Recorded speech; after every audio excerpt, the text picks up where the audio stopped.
Les vacances estivales. Voilà le temps de décrocher, recharger ses batteries et reprendre contact avec la famille et les amis, certes, mais aussi de sortir de la routine de travail, d'éteindre votre téléphone intelligent et de contempler des idées plus élevées, orientées vers l'avenir. Voici donc de quoi alimenter votre réflexion lorsque, confortablement installé sur le quai, vous serez occupé à siroter une bonne tasse de café. Serait-il possible que la mentalité de court terme, alimentée par l'omniprésence de la technologie, nous perturbe et, au bout du compte, nous immobilise? Une minute, me direz-vous, ce n'est pas le genre de réflexion que l'on fait au bord d'un lac? Ça dépend. Il suffit de prendre un peu de recul pour s'apercevoir que nous sommes chaque jour exposés à un déluge d'informations, ce qui était impensable il y a un quart de siècle. Aujourd'hui, grâce à l'informatique, la capacité de traiter des données a augmenté de façon exponentielle.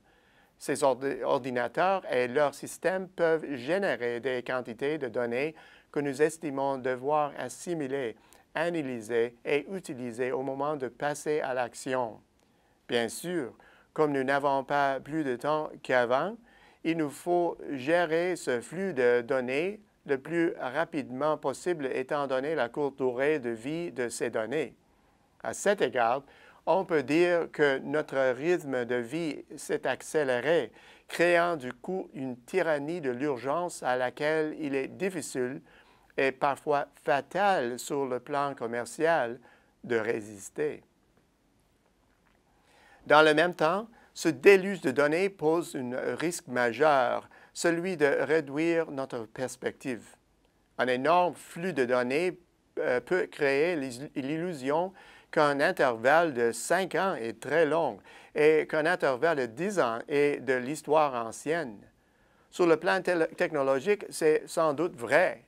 Toutefois, considéré comme dépourvu de toute pertinence des années passées parce que nos capacités technologiques étaient à l'époque nettement moins importantes, époque qui nous a apporté de riches enseignements, et le meilleur moyen de faire fi de l'adage voulant que ceux qui oublient les erreurs du passé soient condamnés à les répéter. Les modèles financiers conçus à la fin du dernier cycle de croissance illustrent sans doute le mieux des inconvénients de la mentalité du court terme. Ces modèles possédaient un niveau de complexité technique tel que la plupart des gens sur la planète ne peuvent toujours pas les comprendre. Pourtant, le calibrage de ces modèles en fonction des conjonctures récentes ont incité certains, et dans des cas très précis, à les utiliser pour formuler des hypothèses au sujet du marché, hypothèses valides dans certaines circonstances, et d'intégrer des mécanismes qui ont fini par miner ces hypothèses de base. De plus, la confiance à l'égard de leur performance a donné lieu à des investissements unilatéraux ou sans couverture. Lorsque la conjoncture a changé, ces nouveaux modèles ont presque provoqué l'effondrement du système financier moderne. La tentation d'adopter les derniers modèles à la mode n'est pas nouvelle. Or, ce qui est préoccupant, c'est de voir que les données augmentent ce phénomène et contribuent à le reprendre. Essentiellement, ces modèles prennent une nouvelle réalité observée et l'extrapolent. Dans les industries exposées à de multiples changements et qui doivent s'adapter rapidement, il pourrait être nécessaire à la survie des entreprises. Dans une certaine mesure, la vitesse des progrès technologiques a rendu l'utilisation de ces modèles indispensable pour l'ensemble des industries. Le secteur des prévisions économiques ne fait pas exception. Manifestement, sans les capacités informatiques actuelles et l'accès aux données, cette tâche s'appuierait sur une analyse approximative des faits, des observations anecdotiques est un jugement fortement empreint de subjectivité. Les outils techniques ont accru le niveau de complexité de la science des prévisions économiques et, je l'espère, le degré d'exactitude des prévisions. Malgré tout, le déluge de données au quotidien expose les prévisionnistes au péril d'une analyse des tendances à court terme.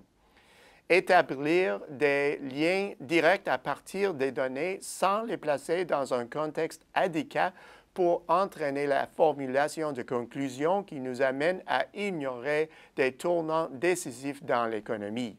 À l'heure actuelle, bon nombre de prévisionnistes arrivent à la conclusion que la faible croissance des 5 dernières années est tout ce que l'on peut espérer à moyen et à long terme. Leurs conclusions s'appuient sur des motifs sérieux et peut-être ont-ils raison. Mais si l'histoire est garantie de l'avenir, la normalité devrait être le théâtre d'une activité beaucoup plus intense que le faible niveau auquel on nous a dit de nous préparer.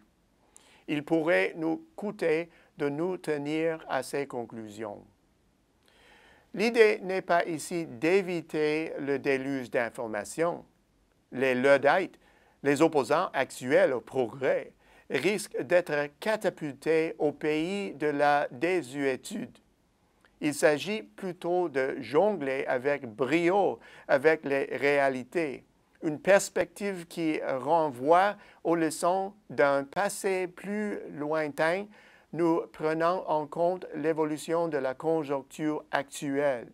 Il y a fort à parier que bon nombre des survivants de la plus importante débâcle financière et économique de la planète depuis la Grande Dépression aient été ceux qui cultivaient en même temps une perspective à court et à long terme de l'évolution cyclique.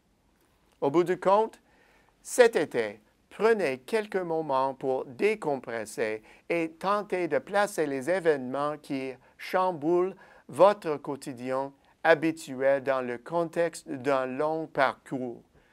Cet exercice pourrait générer des idées stimulantes qui vous prépareront à un meilleur avenir à court et à long terme. À la semaine prochaine, c'est Peter Hall.